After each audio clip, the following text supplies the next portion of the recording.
지난 두 번의 영생에서 보신 바와 같이 잉글랜드가 무력으로 프랑스를 두들겨 팼다면 이번 이야기는 프랑스가 머리를 써서 역전하는 이야기입니다. 하지만 곧바로 막장 드라마보다 더한 내부 분열로 자멸해가는 과정까지 롤러코스터 같은 이야기가 준비되어 있습니다. 자, 지금 저와 함께 그 시간으로 여행을 가보시죠.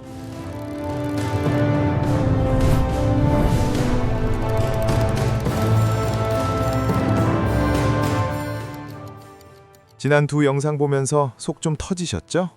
무력 앞에 처참하게 짓밟히던 프랑스. 정말 이대로 망하는 건가 싶으셨을 겁니다. 하지만 오늘 이야기는 다릅니다. 이번엔 프랑스가 근육이 아닌 머리로 판을 뒤집어 버리거든요.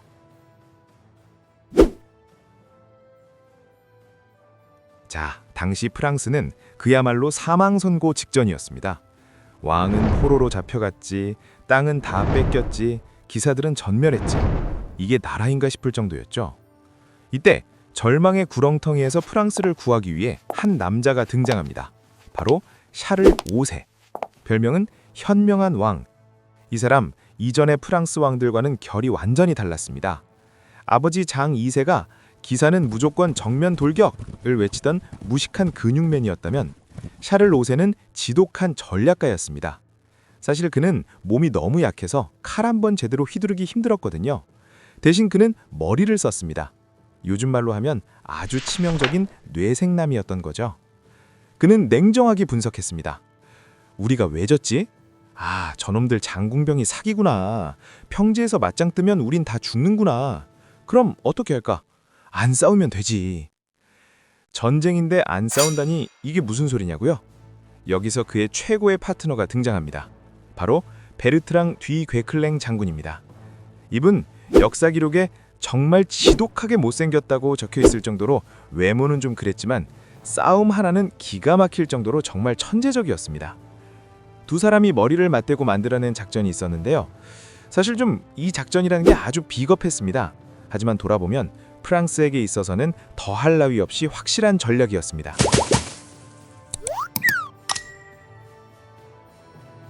그 작전명은 바로 청야 전술과 게릴라전. 잉글랜드군이 오면 성문을 걸어 잠그고 숨어버립니다. 그냥 숨냐고요? 아니요. 우물에 독을 풀고 식량은 싹 다 태워버립니다. 잉글랜드군이 야, 나와서 정정당당하게 싸워! 라고 소리쳐도 성벽 위에서 메롱만 하는 겁니다.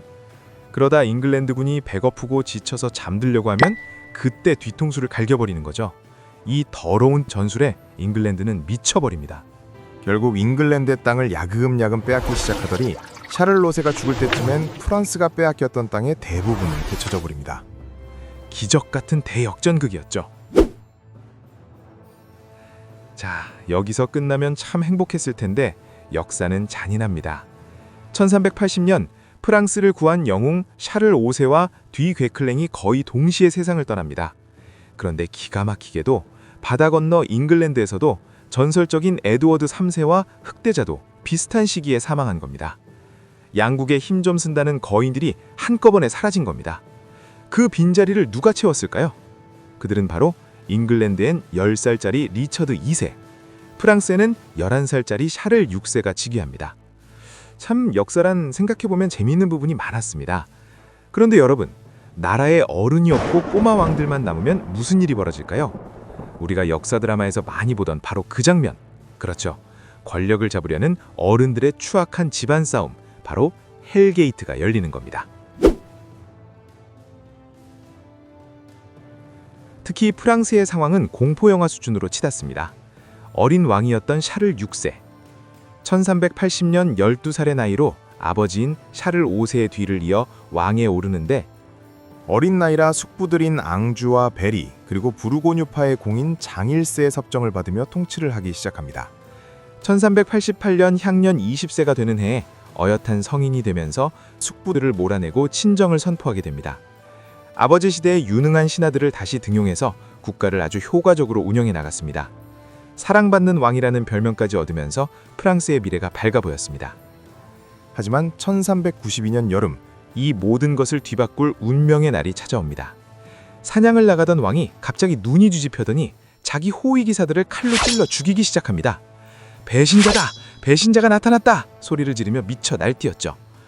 이때부터 왕의 광기가 시작됩니다.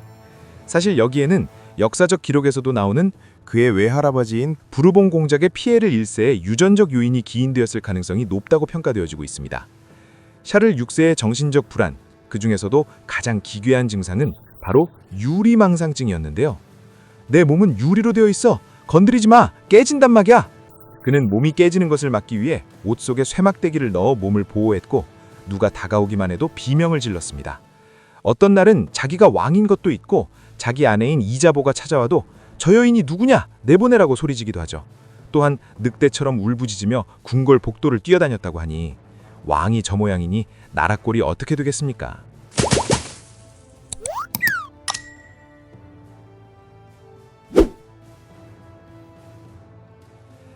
왕이 제정신이 아니니 이제 프랑스 조정은 주인 없는 잔치집이 됩니다. 그리고 이 잔치상을 독차지하려는 2명의 괴물이 튀어나와 프랑스를 갈갈이 찢어 놓습니다. 첫 번째 괴물은 왕의 동생, 즉 왕의 친동생이죠. 오를레앙 공작 루이 1세입니다. 그는 왕의 친동생이라는 혈통을 내세워 국고를 제 마음대로 주무릅니다. 세금을 마구 걷어 사치를 부리고 심지어 형수, 즉 왕비와 부적절한 관계라는 추문까지 돌았죠. 그는 왕실 정통성을 상징하는 아르마냑파의 수장이 됩니다.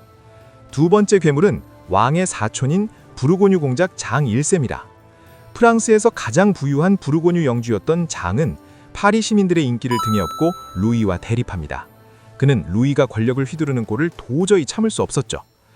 결국 1407년 11월의 어느 추운 밤 사건이 터집니다. 왕비의 처소에서 나오던 오를레앙 공작 루이 앞에 복면을 쓴 암살자들이 나타납니다. 그들은 루이를 말에서 끌어내려 도끼로 머리를 박살내 죽여버립니다.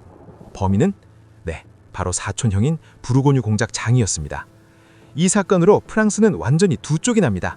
내 동생을 죽인 놈을 용서 못한다는 아르마냑파와 사치꾼 루이를 죽인 건 정이다 라는 부르고뉴파. 이들은 이제 잉글랜드 군이 싸우는 건 뒷전이고 서로의 목을 베는데 혈안이 됩니다. 더 참담한 것은 이 모든 과정에서 국왕이었던 샤를 6세는 어떠한 중재도 할 수 없는 무력한 방관자였다는 겁니다. 더 충격적인 건 또 있냐고요? 그러게요. 까도 또 나오는 양파처럼 어처구니 없는 일들이 벌어지는데요. 이 두 파벌들이 어제의 적이었던 잉글랜드의 도움을 요청했다는 겁니다. 국가를 지켜야 할 귀족들이 자기들끼리 이기겠다고 나라를 통째로 팔아넘기려 한 거죠. 여러분, 옆집에서 칼부림이 났습니다. 대문은 활짝 열려 있고요. 담장 밖에서 이 꼴을 지켜보던 잉글랜드의 기분은 어땠을까요? 물어보나 마나한 이야기일 텐데요. 얼굴에 한바구음을 지으며 칼을 빼어든 젊은 사자가 있었습니다. 프랑스 놈들이 미쳐서 자기들끼리 죽이고 있구나. 지금이다. 할아버지가 못 이룬 꿈 내가 끝내주마. 그가 바로 잉글랜드 역사상 가장 강력한 왕 헨리 5세입니다. 과연 분열된 프랑스는 이 무서운 사자의 발톱을 막아낼 수 있을까요? 다음 시간에는 백년 전쟁 역사상 가장 참혹한 학살지 진흙탕에서 프랑스 기사단이 몰살당한 그 이름도 유명한 아젠쿠르 전투 이야기로 돌아오겠습니다.